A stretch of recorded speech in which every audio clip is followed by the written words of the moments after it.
Welcome to another episode of Reckless Talk, our TTRPG interview show, where we sit down with some of our favorite writers, players, GMs, and streamers to get to know a little bit more about what makes them who they are.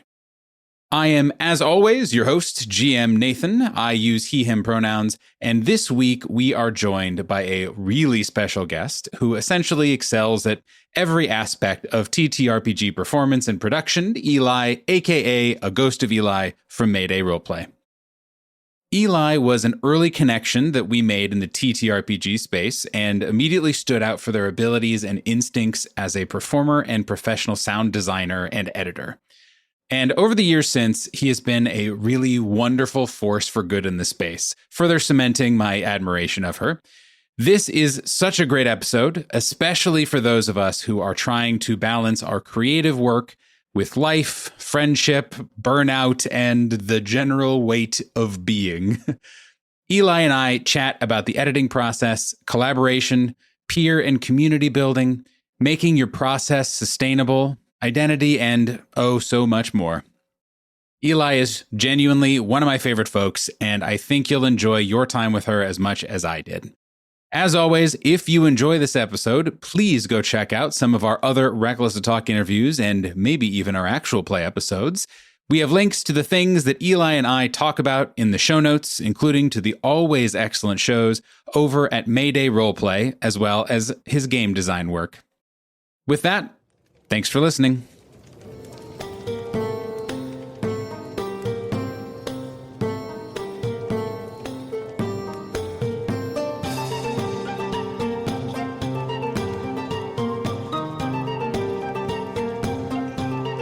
Eli, hello. Hi. Hello. Good morning. I appreciate you playing with the bit of like, I just was a window that like popped up on your computer and it was just like, hi, you, and that you were startled but still welcoming of my sudden appearance. Hell yeah. I commit to this bit.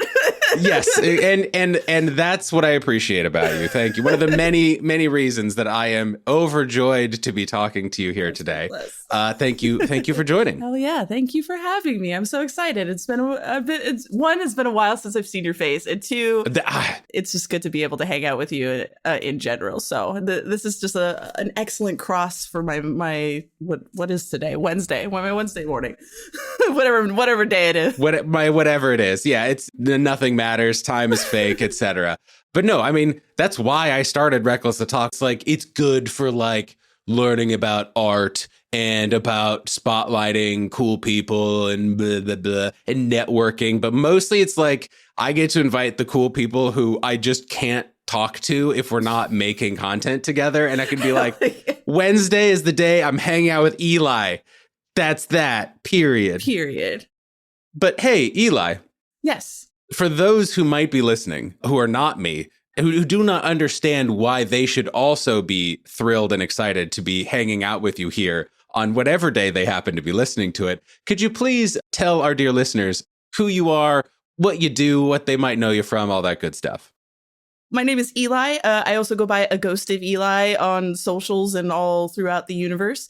I go by any and all pronouns, and I am the resident ghost of Mayday Roleplay, and we're an AP content creation team.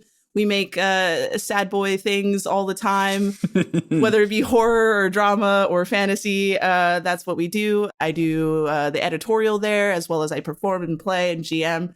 And when I'm not doing that, I'm out in the TTRPG space doing a variety of stuff like making games and writing supplements and I got anything that can be done in tabletop games. For the most part, I think you have done, are doing, etc. Yeah, I've dabbled everywhere. I like having all those slashes in my bio where I like max out my bio like word count. Yes, exactly. I'm gonna have to change some font sizes, I think, for the promo images for this. We're gonna have to condense it a little bit. And I'm thrilled to do it. So I know that you started relatively recently, that's 5 years ago or whatever, I think, in like 2019 or whatever. Right, time is stretching. We've been doing this for a minute. Misery. But you are actively and have done a great number of TTRPG stuff, specifically in the public sphere. But that's not where we start, Eli. We start we start at the core of what took normal everyday Eli and blossomed him into the current tabletop public powerhouse that you are today. So where did you kind of get first introduced to the idea of tabletop role-playing games and kind of start in that world? Or I guess just kind of where did your nerdy pursuits and interests begin? Whatever is kind of truest to your own personal journey. I tell everybody, because I started tabletop in 2019, like literally right before all of everything that happened after 2019 went down. The things happened. The things. We all know the things. We were all a part of this. We're all a part of this timeline. So getting into like D&D in 2019 was kind of the start of the TTRPG era of my life. But I always tell people that like the nerdy role-playing side of what I was doing started well before that, because I did a lot of play-by-post and a lot of forum-based role-playing beforehand. I was a child of Tumblr in the early days of Tumblr, making characters and spending hours writing stories with random people on the internet. But that's kind of where I started all of that stuff. And then eventually in my adult life, I eventually stopped doing that because I got busy with doing career stuff. And then somehow full circle came back to tabletop. Where I found a home group that I was really enjoyed playing with, a wonderful group of people that we, even during the pandemic, got to play for as long as we can until life got in the way, as always with all TTRPG groups. But then I found Mayday, and I've been doing it ever since. And I hang out with 5 other goobers all day, every day. And we've kind of like been able to build content, but also play amazing games all the time. It's now my life. Yes, there's, especially for you guys, there's all like it's every week there's, games going, and I think each system only usually lasts like 10 to 20 max episodes. Something so like that. You're always rotating, you're always doing new stories, new campaigns, new systems, whatever. Yeah. So you are well steeped in tabletop. Yeah, and now like in 2025 we're entering our home game era as well. So on top of playing games for other people to enjoy, we are also intending to play games for ourselves. So you know, yeah, right. We're all that sounds fake. I don't think that's no. I don't think that's legal. I think you should get that checked out, like at least what your local state laws or something. Because I didn't think it was real until we had the session zeros, and I was like, wow, we really are going to be playing games at home. Amazing. I can't wait. So as human beings and not products to be put out towards other people. Exactly. Seems, again, we'll see. We'll see. That's an interesting take, but I don't know. But let's talk about that a little bit, I guess. So one of my favorite questions in Reckless to Talk is figuring out what prompts someone to go from, this is a thing I like doing, a hobby, of gaming, of meeting up with friends or going to the gaming store and whatever. And now I'm going to do it like publicly, and I'm going to do it for other people to consume. But hearing the why and kind of the journey of like where that switch flips for everyone is always like one of my favorite things. So yeah, for you, I guess, what kind of prompted you and what kind of drew you in to go bigger and go public as opposed to just like, this is the fun thing that I like to do? Honestly, it was kind of when I met Mayday, because I'm a creative audio pro. So I work in film and television a lot, as well as work on like independent projects. So I'm not unfamiliar with working on things and like putting it out in the world. But when I first kind of got into like tabletop, I was in a point where I hadn't been doing creative projects on my own. I was doing stuff that I was working at a post house that I was in. Kind of stopped doing indie projects for a while. So I was kind of in a space to be looking for something that I wanted to like put my creative energies into. When I had met Mayday, I was only initially coming on to just edit the project.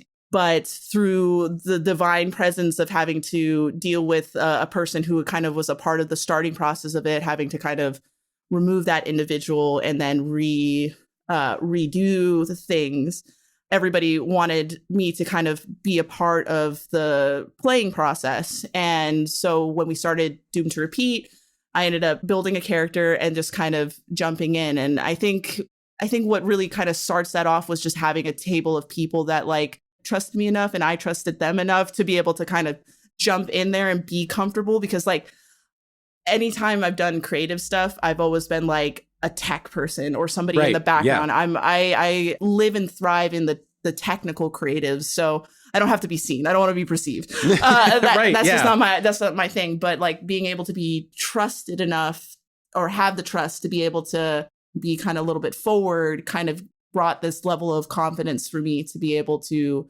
be in the spotlight, I guess, when it comes to like doing public performing and things like that.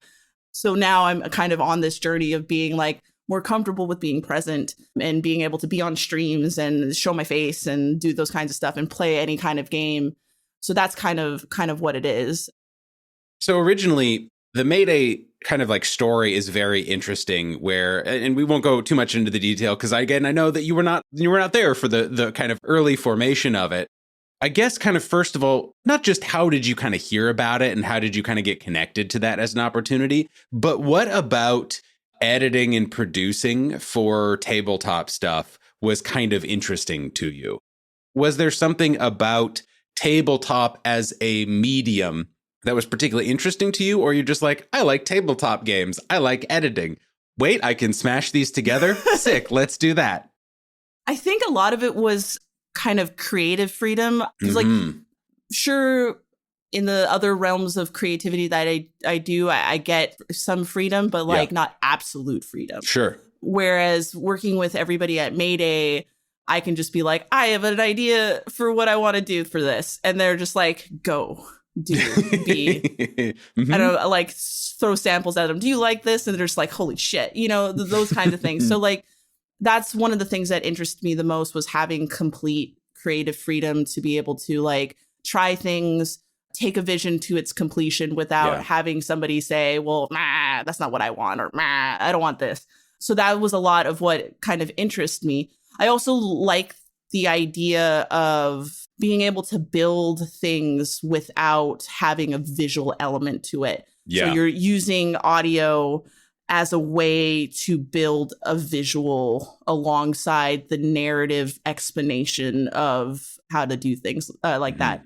That was just something that I found super stimulating and wanted to kind of explore how I can not only support a narrative, but like create something around it that people can feel and explore around the same things that our players are experiencing at the same time.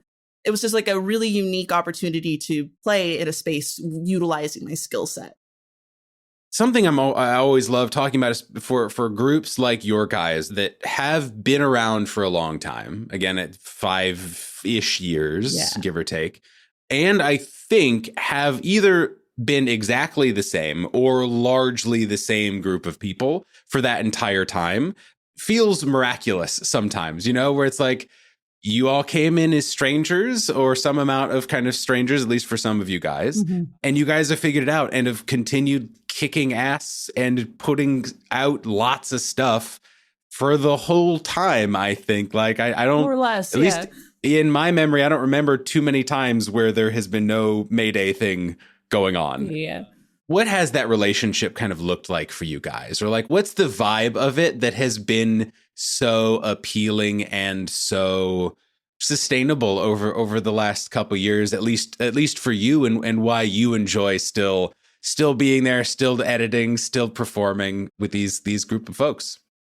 I think one of the perks of our group is that everybody more or less is a creative professional. Definitely. So they've acted, they've done crew work, all manners of production to post-production. So I think one thing that really makes us a solid team is that we have an understanding of what our goals and our intentions are, and we're working towards that goal and our intentions. Everything else can be worked out as things go. Because at the end of the day, you know, with people, you know, you're always going to have to deal with disagreements, concerns, and questions and stuff like that. But it's just how we're able to navigate. And one of the joys of working with everybody is that we're able to come to the table, talk about the things that we need to talk about, make compromises where we think is best, also having that just general trust that we all are making decisions together with a goal in mind, and how do we make those adjustments as we go. And it just comes down to having that attitude that being in creative professional environments demands of you. Because a lot of times in a lot of creative professional environments, especially like for me and working in post houses and stuff like that, where you got to do stuff on the fly, you got to make decisions, you got to trust people in the roles that they're allocated to, and we're going to come together to make a final product. And we've been able to more or less continue to achieve that, you know. And when things feel off or we have concerns or stuff like that, we're willing to make the time to sit down, like we'll stop what we're doing, we'll have the conversations we need to have to, and then once we all have a decision together in mind, we move forward together, because none of us intend to ever go ahead of each other. No decisions get made without consultation of the rest of the group. And that's, I think, makes this doable for a long-term situation. I've definitely been in a lot of situations where that doesn't happen. And then as much as I get excited for a project, it eventually will drop, because if I don't feel safe to create, my creation comes from my moods and my emotions. So if I don't feel like I'm being like appreciated or respected, or nobody, you know, all of those kinds of things that kind of put a damper on creativity, once that kind of sets in, it's hard to kind of break those things. But so far, for the last 5 years that I've worked in and gotten to play with everybody at Mayday, I've never had that kind of question. So for you, at least, what does that look like, you know, kind of not just even kind of stylistically or as part of the whole group, but for you, like, how do you like to bring ideas you're excited about, I guess, to the group? And how do you try to balance your enthusiasm and passion with these like half dozen other people here who maybe also have ideas of what works, what might not work, what is interesting, what is blah, blah, blah. You know, like, how do you balance your joy with the practical process of feedback and collaboration, I guess, if that all makes sense? I think it's just building a space in which you can be excited for it with the expectation that things will be tailored as we go. And I think that's just the space that we've kind of been able to build, where somebody be like, yo, I just read this awesome TTRPG and I got ideas and I got thoughts and I want to make something. For instance, in October, I decided to run games of Ghostfi, which is a game that I wrote. And we will be talking about. Thank you very much. But, you know, that was kind of like a little bit of a last minute thing, because there was things that I wanted to, many different things outside of playing the game that I wanted to accomplish, because I'm trying to expand a little bit of roles in what I do in the production side of things. Because I have a rig now that I can run OBS now. So now that I can run OBS, there's no stopping me now. Exactly. But it's just being able to, like, okay, you have an idea. Awesome. Now let's talk about your needs, you know, and we have also built documentation as well, that somebody can be like, here's my idea, but here's also like my production needs. I need somebody to help me run OBS. I need this X amount of players to make this possible. So we kind of have two expectations on there, the creative expectation and the logistic expectation. I think one of the bigger things with this kind of stuff, it's more of like in improv where you're just like, oh, it's yes and. The idea is always yes. And now what do we need to do to make that possible? You know, and how do we fit it in to meet everything so that we can get it done? All of us kind of also thrive, like me, in the technical production side of stuff. So scheduling things is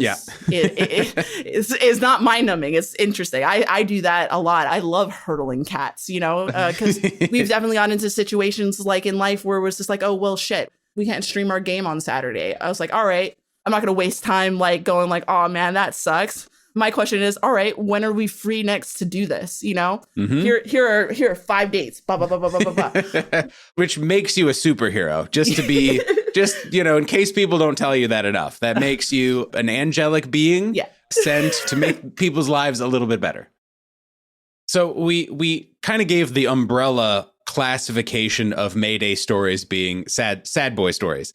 No matter what system, there is a sad boy core to the vast majority of what you guys do. And again, that makes it wonderful. But for you specifically, what are the Eli stories? And whether that is kind of within the context of Mayday, whether it's kind of just a universal, these are the things that I'm interested in exploring. What is it just now that you've been telling tabletop stories for 5 years? What do those look like?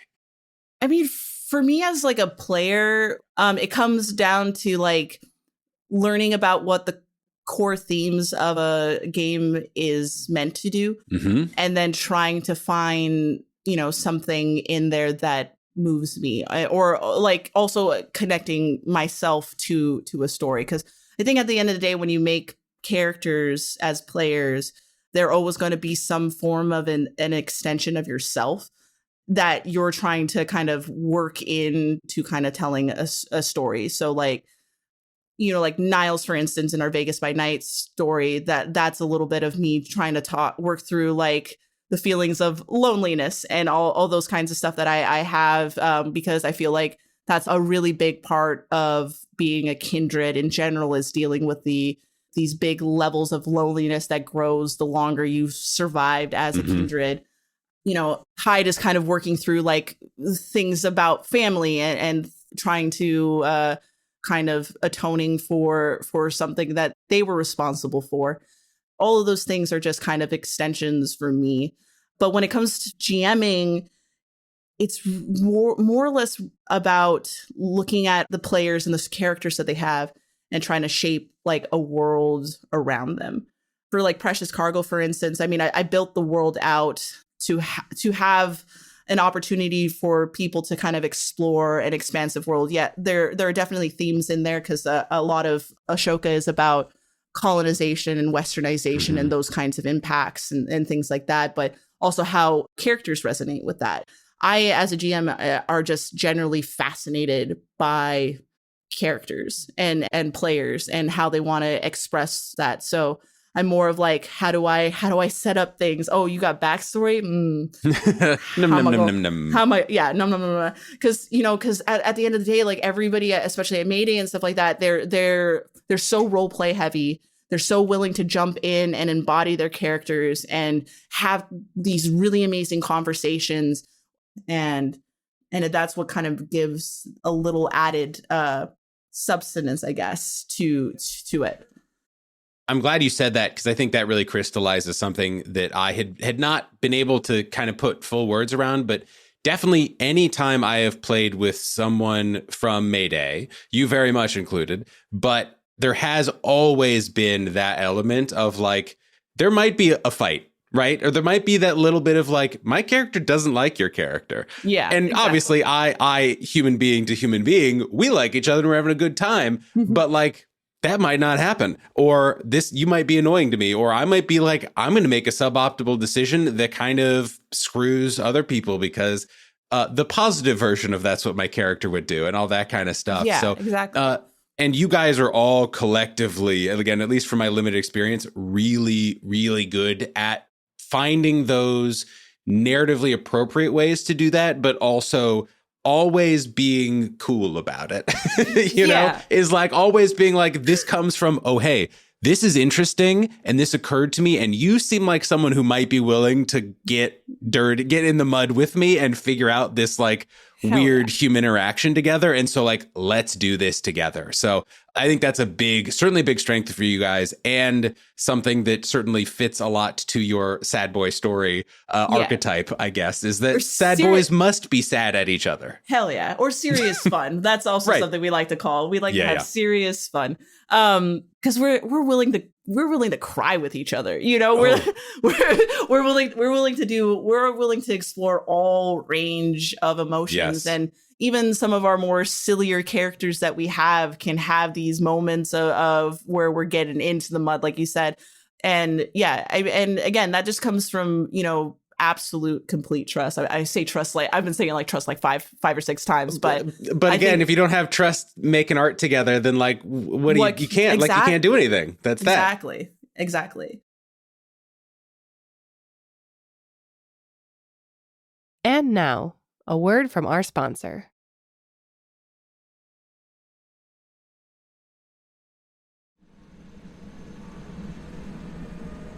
Hello, this is your pilot speaking. I would like to welcome you to Reckless Airlines. Our total flight time for this episode is approximately 1 hour, and we will be cruising at an altitude of 2,000 frog stacks. In a little bit, the flight attendants will be by with complimentary clips and excerpts from previous Reckless Attack episodes. We know you have a lot of choices when it comes to 5th edition Dungeons & Dragons actual play podcasts, and we would like to thank you for choosing ours. If you enjoyed your experience during today's episode, please be sure to fill out the in-flight survey and leave us a rating or review, or tell a friend. Book your next flight with us at www.recklessattack.com, and thank you for listening.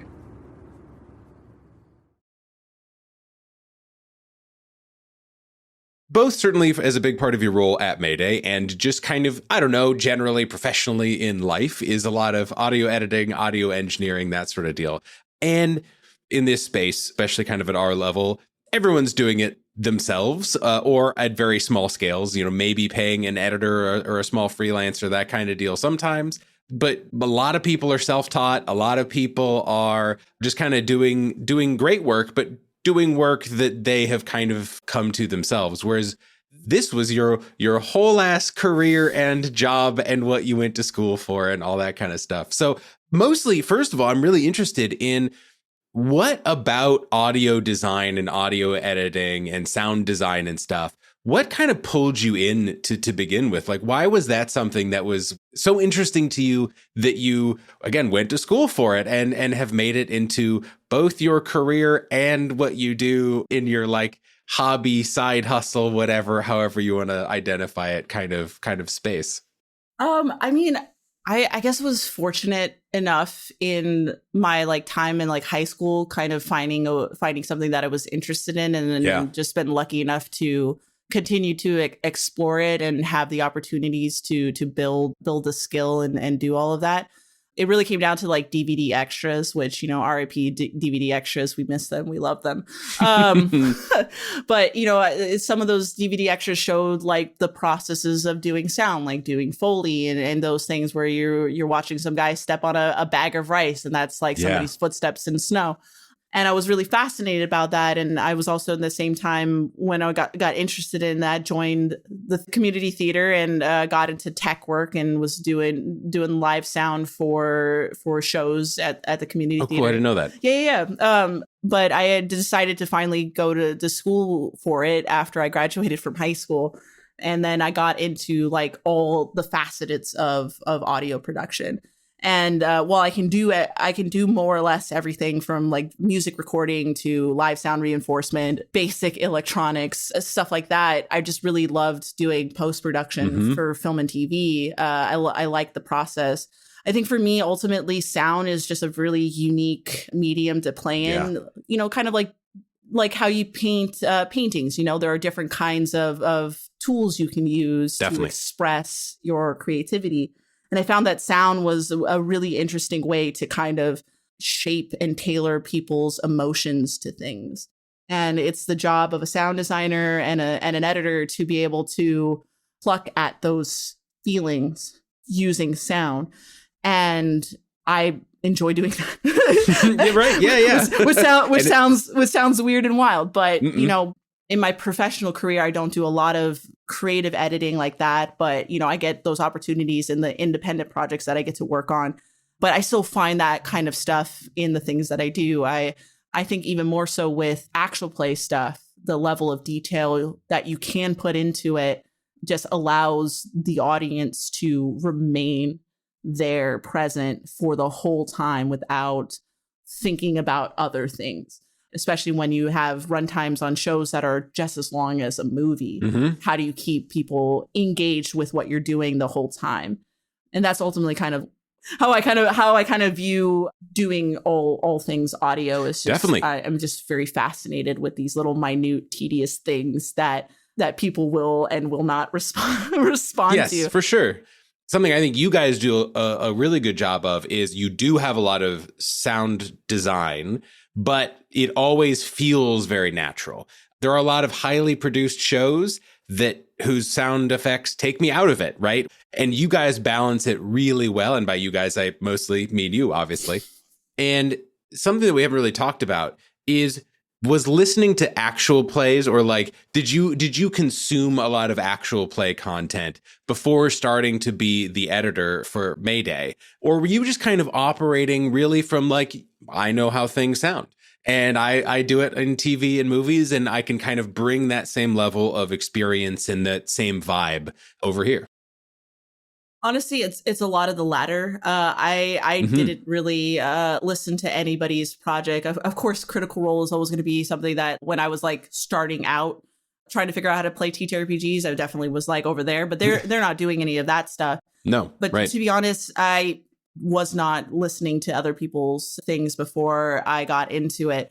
I just had a vision, an idea for how I wanted things once the episode got stitched together and I had like what the product was going to be for that episode. It's a lot of it is just me like going, all right, well, how does that kind of sound like, you know? Yeah. For me, I never had to go and listen to somebody else to be able to find the inspiration that I needed. I just focused on what everybody brought in performance wise and then figure out how to sweeten it essentially. A quick process question. It just kind of struck me when you're kind of sitting down to sound design an episode and kind of shape what that looks like and feels like. Do you take it pretty much scene by scene where it's like, yes, okay, cool. We are inside a library. Great. What does a library sound like? Do you kind of do it in those chunks? Do you look at kind of the whole episode, or do you look at the whole episode and say, okay, there's indoor scenes and there's outdoor scenes. That means I need to be intentional about making this sound different over here. Mm-hmm. How do you, as an experienced professional, look at something like a whole episode of something? For me, when I get the stitch, because fortunately enough, others on the team have been gracious enough to support me on this by editing the content down. Cool, yeah. You know, so that helps me a lot. I mean, I go through the dialogue and process it in the way that I want to, but we at least know that most of the ums and ahs are out. Yep. There's always going to be banter no matter how, no matter what you get, but like trying to shape the content to how we want it to sound. But for me, like the starting of my process is listening to the whole episode, and I'm dropping like markers on my timeline of like, this is the sound effects I want to, if I hear somebody do an action, especially like combat and stuff like that, I'm dropping a marker of those kinds of basic stuff. Someone's pulling out a gun. I'm going to make sure that gun sound is going off and stuff like that. Luckily enough, also in the contributions of the rough edit, folks have been able to at least drop markers of where locations are changing. Cool. So at least have that stuff in general. But I listen to the episode and I start just kind of place marking things that I need to go, especially because outside of sound effects, there's also music involved, and I'm music edited as well. So sometimes I'm dropping markers to say, I need music to change here. I need music to change here, so that when I'm editing the music, I'm making sure that I'm hitting those beats when it happens. So I definitely try to pre-plan as much as I can, fill in the obvious things that are going to be there, like the sound of certain sound effects. And then as I go, I start mapping the emotional drives through the sound design and stuff like that. And then at the end of the day, even throughout all of that, when I start mixing things down and shaping things, I'm definitely still replacing sound effects. I'll definitely replace I'll definitely replace music as I go. And then once I have a pressing deadline, when it's like due tomorrow, and I'm just like, fuck. All right, fine, export. I got to commit to it, commit to the bit and just make it kind of work throughout that. But again, it's a maddening process for me.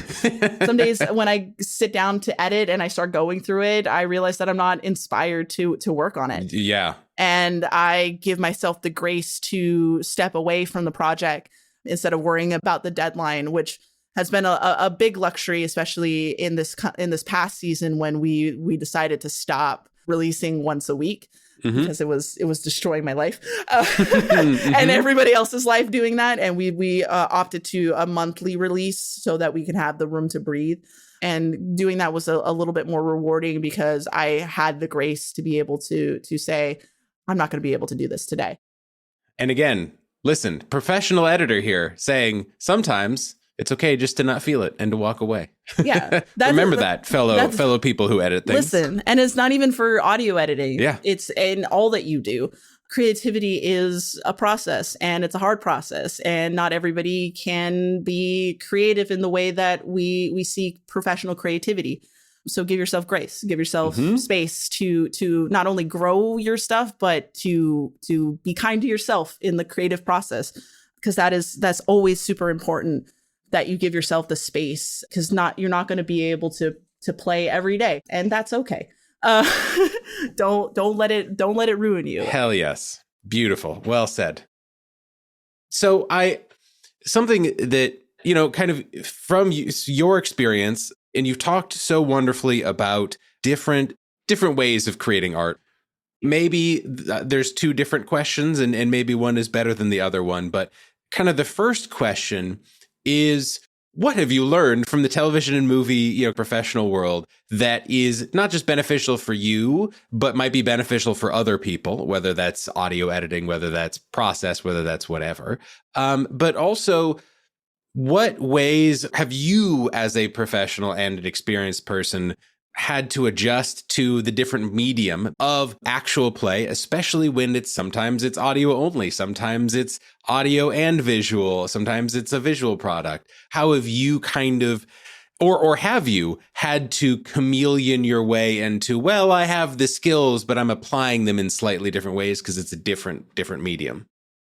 My skill set in professional creative work just kind of gave me the structure to be kind of able to apply it to this kind of thing that we're doing in actual play, because honestly, actual plays is kind of like the Wild Wild West right now. Yeah, there's a lot of people who are ranging from different kinds of skill sets, different kinds of backgrounds and stuff like that. They're figuring out things as they kind of go, which is first of all bad and good, but the good thing is that we're doing.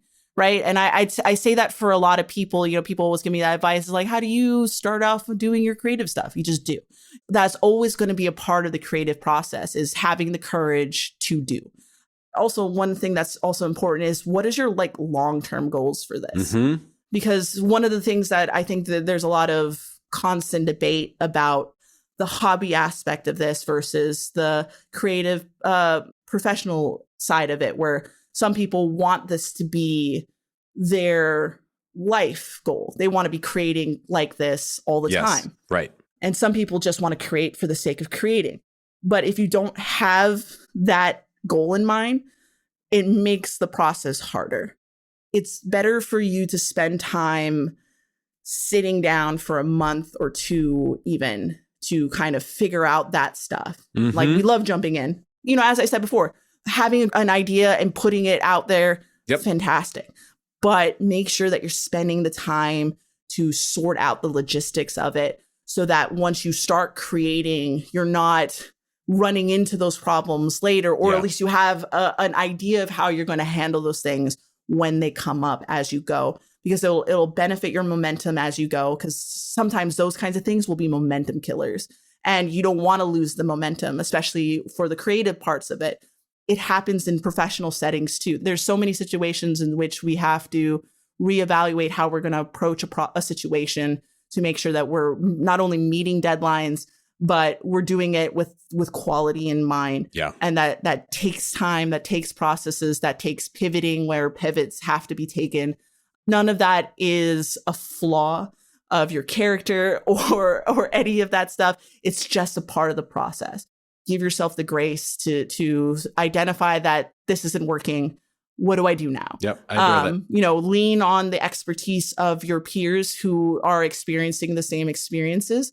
Build a community for yourself, a resource for yourself to be able to get information from others who might be at your same experience level, who are above your experience level. And then at the end of the day, contribute to that by helping those who might be below your level of experience, because we've grown a lot since 2020 when we really kind of kicked all of this stuff off.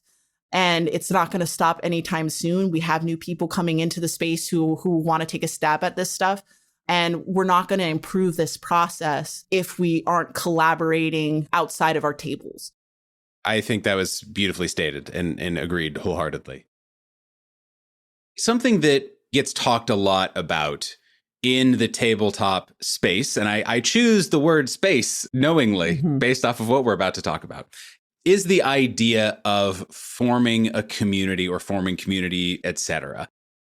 I think it's been really interesting across the years that I know I've been in it and that you have been in is kind of the way that public dialogue and perception around those sorts of terms has changed and been more critical in a good way.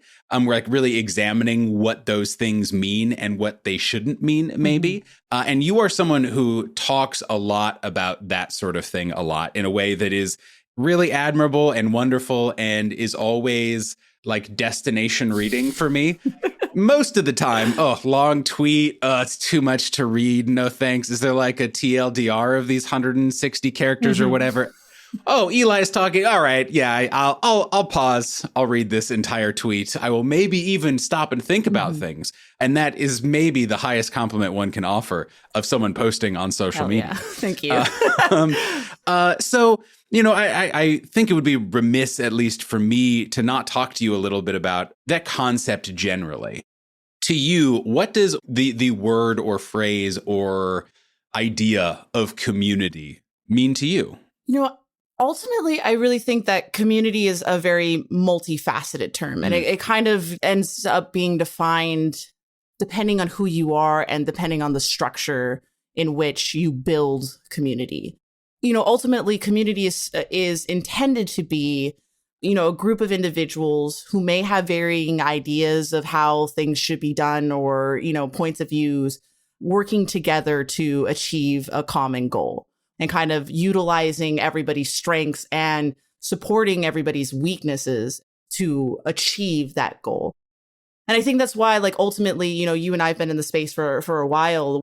We've discovered that on a grand scheme of things, when there's so many of our peers in the space together, that's kind of hard for us to call this community. It's just too broad for it. Yeah. And we can't be able to really cover everybody's thing. So it's about multiple smaller communities working together. Because at the end of the day, when we treat every single person as a family, which I for many who are going to be sad about that, I really do not like to call this space a family at all. No, we've been through that time when we were doing that. We saw the consequences of what happened when that, because it allows some of the negative aspects of being in a social setting with human beings, because some people are just don't have the greatest of intentions at the end of the day when it comes to that. For sure. And family sometimes, in my opinion, is used in a way that allows people to act and behave poorly. And we are all supposed to just tolerate it in the way that we kind of have to navigate our family spaces. Because I know for many of us, family spaces can be a very turmoil kind of setting that many of us are very unsure of how to properly navigate it. And sometimes we have to tolerate things that we might not necessarily want to tolerate from either strangers on the internet that we've met or from the people that we end up doing collaborative work with. When you frame it a little bit more into spaces or into community, it just kind of makes it a little bit better. So for me, yeah, that's ultimately what community kind of means to me, is you have a handful of people that you congregate with.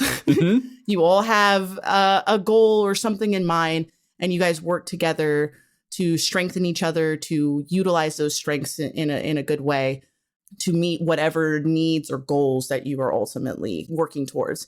And I think that's what I value when it comes to building community in general. Is that something that you guys at Mayday have kind of explicitly stated as a goal, kind of be in community with one another, or be in community with the people who are responding to your art, the people who are joining in and kind of contributing here and there, that sort of thing? Or is that just kind of reflective of the process and values that you guys have, if that distinction makes sense? Yeah, no, I mean, I think we've established that we are of a community kind of base, which kind of allows us to be able to create freely and be able to kind of share these ideas with all of us still having our individual lives and us still kind of doing stuff like that. And I think the best part about our community that we have together is that we're willing to do the hard work of communication that comes with being in community, that we can be in disagreement with each other, that we can have those hard conversations when we need to have those hard conversations, and be able to work together to ratify any issues that come up, because no matter what you do, there's always going to be disagreements here and there with people. That just happens. It's inevitable, essentially. But how you work on that kind of stuff, taking time to stop down what we're working on so that we can have as many communication meetings that we might need to have in order to kind of resolve an issue, put boundaries and things in place that need to be reinforced, and then it comes down to the actions that we take after we have those communications to kind of solidify that. But we at least have put in the foundations and the structure we might need to make adjustments as new things kind of pop up as we continue on this journey. That's kind of what I reflect on a lot when I talk about like community space, is that I've been able to find a group of people who are willing to do that work with me, which is fucking amazing. Yeah. And I would love for other people to try to strive to do that for themselves, for whatever community or whatever group they've worked together in. Because like being friends sometimes is just not enough, when it comes to, especially when you're doing creative, collaborative work like this. Being friends is great because it allows fluidity in a lot of places. But like, can you have hard conversations with your friends? Right. And some people can't. Mm-hmm. Some people just like to have all the joys that come with being in friendship, but are afraid to tackle the hard stuff that comes with being a friends, And I find that is not the case with Mayday. And I think that's also a part of like some of the things that makes us continue on this for as long as we want. Because even at the end of the day, when we're in disagreement, we all look at each other and go, well, we still want to do this. We still want to create with each other. We still want to make something work. So what do we got to do to make the adjustments that are necessary for everybody to feel comfortable enough to continue to do this together? This is maybe a silly question, but what happens when you don't feel the energy to do that? That's a lot of work, right? Is like totally. The work of community is hard work and takes energy and takes vulnerability and takes compromise and an active pursuit of seeing the other person's perspective. And it's hard to do. And it's hard to do well. And is that something that you find that you kind of like struggle with, I guess? Either struggle to find the energy, the motivation, or is it just that, no, I care about this, and therefore eventually I will find the space to engage with it? I think it's a little bit about both, because, as much as community is a collaborative thing, as I say, community also starts with yourself as a human being. Yeah. So having the energy from it or not finding the energy from it really comes down to then trying to self-evaluate your needs in the situation. That might require you taking some time away from the situation in order for you to kind of do that. But, I there's definitely times where I've definitely felt bummed out or sad or like just like, fuck this, I don't have the spoons to I'm out of spell slots. I can't make this work. But that's an indication for me to be able to stop down on what I'm doing and evaluate what I need out of the situation, take the time I need, and when I'm ready, try to find the means to get back into being an active participant in that. And I think that's also a thing that has to be considered when you are in a community, that sure, active work is important, but how do we support each other during those passive times?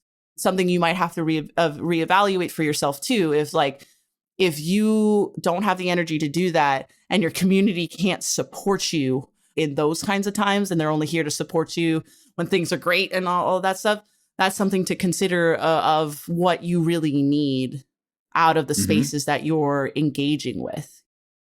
Yeah, that's amazing. And I think it's one of those things that like seems so obvious, right? Like saying it out loud, but being able to do it and having this space and community and shared values and friendship and whatever else is a whole other thing. Totally. Lovely to hear that it exists for you and in the world and over at Mayday. Yeah.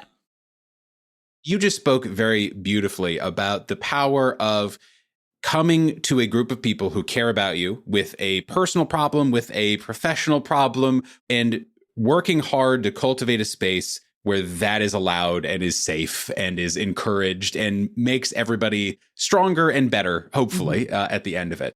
But one of the things that I think you are so amazing at is doing that out into the world in the dregs of the internet, where you are someone who is incredibly brave and strong and insightful in pointing out problems, injustice, things like, hey, I don't think we should use the term family anymore.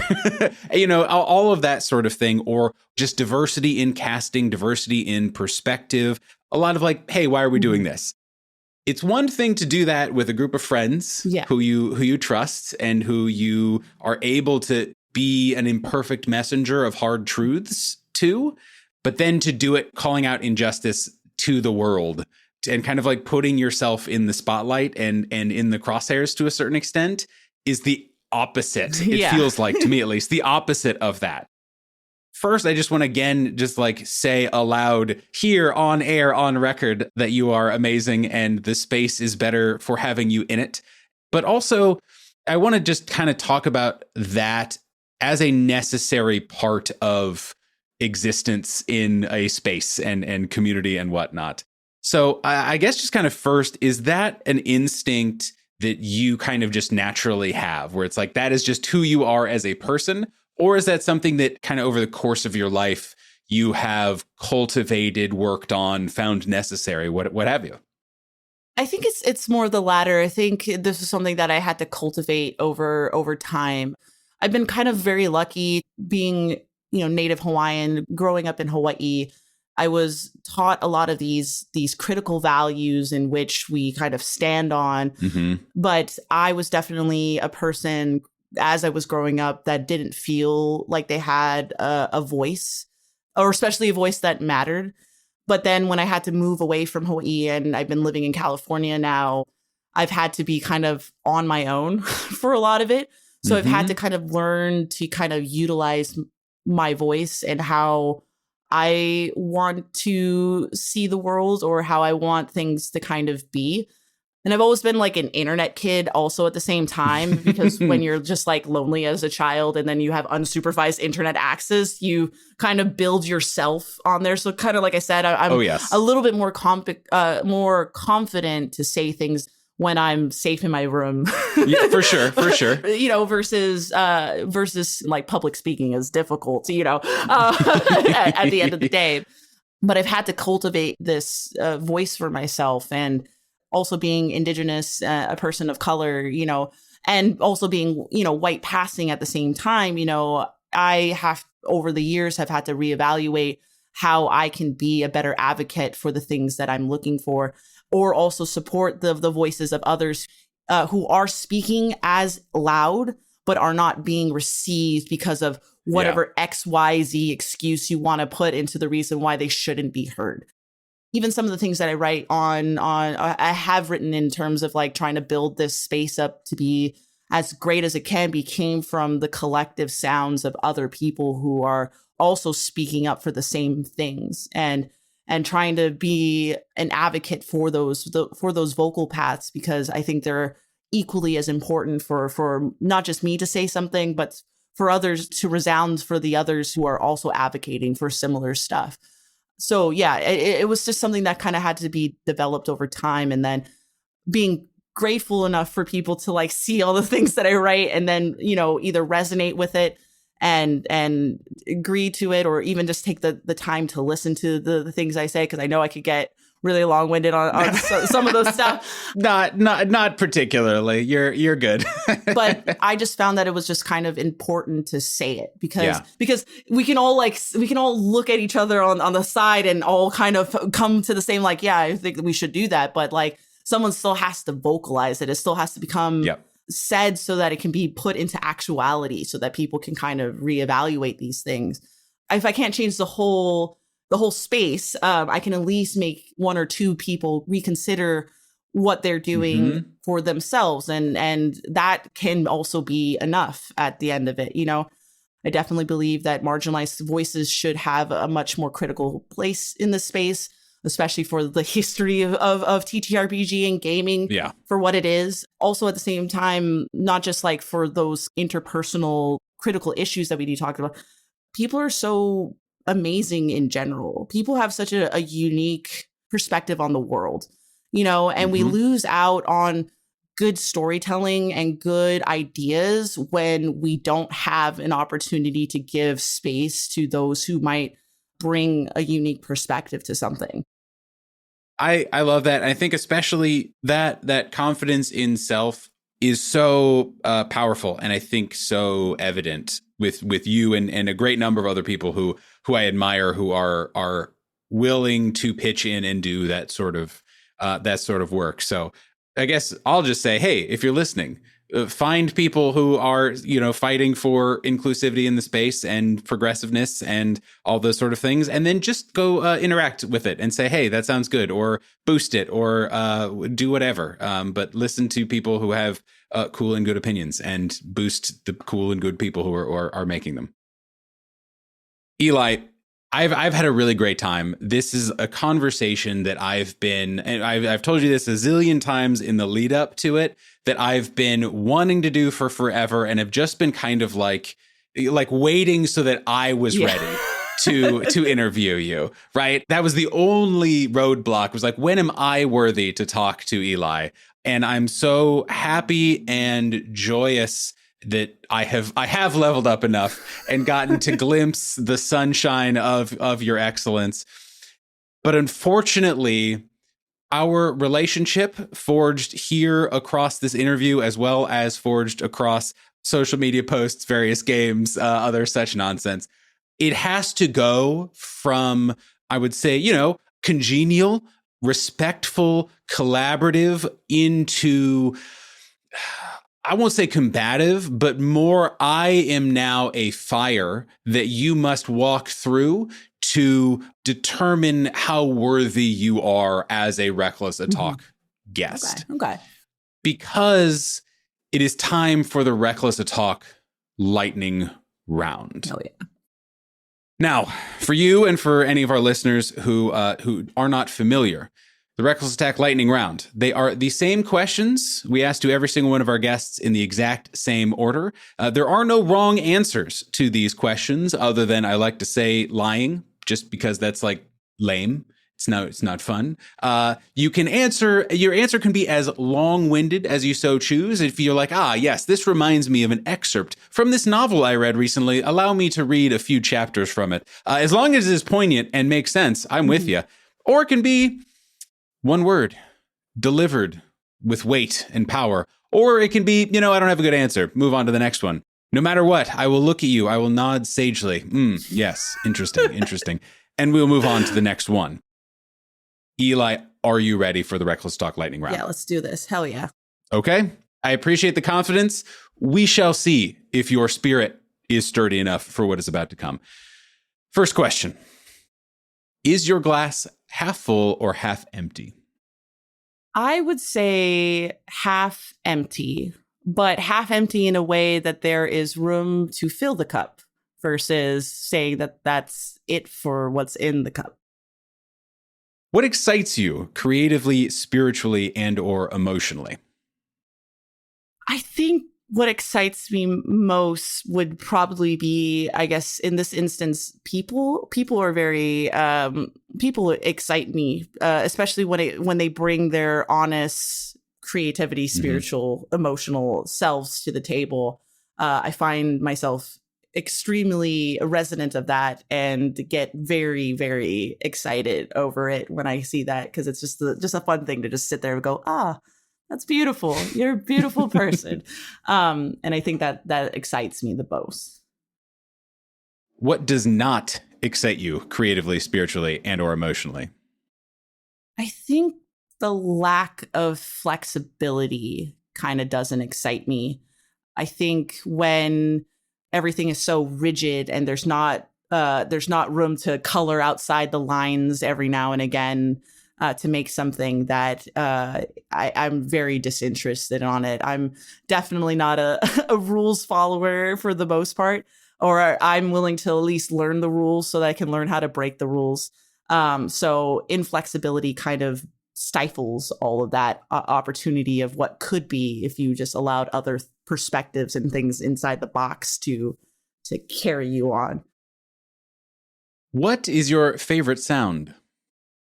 That is that is a hard question to ask. It's always fun to ask this question to like audio people, because either they're like, I know in immediately, or it's like, well, let me think about every sound. Yeah, right. I'm thinking of like all the sounds in the world. I would say tension pads might be the thing that excites me the most. I think it's just these low end resonant sounds that kind of start making your heart beat a little faster and make you sweat a little bit, where it kind of starts making you lean a little bit into your seat as you're listening to something, going like, what is that? You know, especially in instances where it's like a very neutral setting kind of situation where you're just describing maybe like just an outdoor space and it looks all nice and flowy or whatever. But then there's tension in the background and you're like, why is the bad boss music playing in this beautiful space right now? I'm very concerned. Mm-hmm. I think that's my favorite, because I think it's really the shift in emotional drives that gets me. What sound do you hate? The sound of breaking bones. Which is funny because I spent a lot of time putting breaking bones stuff in there, but if I do it in a way that makes me feel uncomfortable, I'm just like, that's so bad. I just don't like seeing that on screen when you get those moments for like bones being broken, but just the sound of it too, that very extra crunchiness that you do breaking vegetables in front of a mic, that just like irritates my sound mind. But probably my least favorite thing. What is your favorite word? Right now, I would say that my favorite word is a mixed word. It's called shenanery. Go on. I know that's probably I mispronounced it, but I forget even the two words that combine into that shenanigan and chicanery, maybe something like that. But I feel like it's the perfect word to explain controlled chaos that is always inevitable, especially when I'm playing with like folks at Mayday. We're always up for some shenanery business, because it's gonna be chaotic, it's gonna be messy, but it's gonna work out in the end. What is your least favorite word? I don't know. I don't think I have one. Nothing comes to mind. Outside of like just being shitty and derogatory, you know? Yep. Those are the only words that are, you know, if you're being mean and mean words, I would say that can count as your least favorite word. Even if they're not like swear words and stuff like that. If you're using words for the intentions of being a shitty person, then I want none of it. Yeah, I kind of love that answer. I mean, and I have neutral responses to that. Yes. Sage. Yes. What tabletop role-playing game, D&D, etc., monster or antagonist have you never faced or run that you'd love to? Ooh, that's hard, because I feel like I've ran and dealt with like a lot of monsters. I would say maybe more of a shoe on the other foot kind of situation. There was that maybe I need to face a monster that I made for my own party this one time. I feel like in the beginning of all of our GM careers, there's occasions where you slightly start to dabble in altering stats and doing things that you think might be fun and interesting, and then you accidentally almost TPK your players. So I think it would only be fair to face some of those monsters that I have, but predominantly a roper that I made aquatic. Oh, I see where this is going. In a dungeon where you kind of had to move water around. And then when the two water breathing members of your party went ahead to pull levers to make that water shift, and the rest of the party was dealing with a roper that was pulling them into water. I feel like I have to eventually face the demon in which I made. So I think that's what I need to ultimately face. I need to face this terrible roper that I made and almost accidentally killed my party. What is your favorite adventure of all time? And this can be one you read, one you played, one you ran. It can be one you watched or listened to. It can be 1999's The Mummy. Whatever speaks to you. I want to say, like, I could easily say, like, Jurassic Park, because that would be fun. I could easily say, Twister, because that's also one of my favorite ones. But I want to say Treasure Planet from Disney. I think that's been said before. I'm not 100% sure, but it's come up on Reckless to Talk. I know for sure. God, that was such a good show in general. Like space fantasy pirates kind of situation. A bunch of just aliens, just like cool fucking hover skateboards. Just a fascinating world that never ever got a sequel or any of that stuff, but it should have. I feel like that would be such a cool adventure to take on throughout that, for sure. What is your favorite tabletop role-playing game character of all time? Similarly, it can be one that you've played, one you've played alongside, an NPC from an adventure you wrote, something you have read or watched or listened to, etc. I could, on one hand, for like Mayday purposes, probably Hyde from our Doom to Repeat series was probably one of my favorite characters I've gotten to play. Just kind of taking yourself out of the fantasy realm of things to be able to explore that. But I want to say ultimately my favorite character right now is this cowboy Kenku that I've made, that I sprinkle everywhere in all of my TTRPG stuff. His name is Shotgun Rack, just the sound of a shotgun racking. And he's a gunslinger. He's a gunslinger Kenku with a cowboy hat and a big old duster and 2 9-irons on his hip.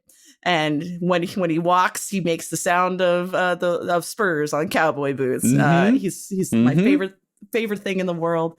I love him so much. He's not the best at combat, though. With a gunslinger, with a gun, you can make those things work. But like outside of shooting, he's not the best guy. But he's the guy you need, and that's what matters the most. What you need.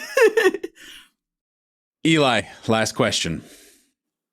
What gives you hope?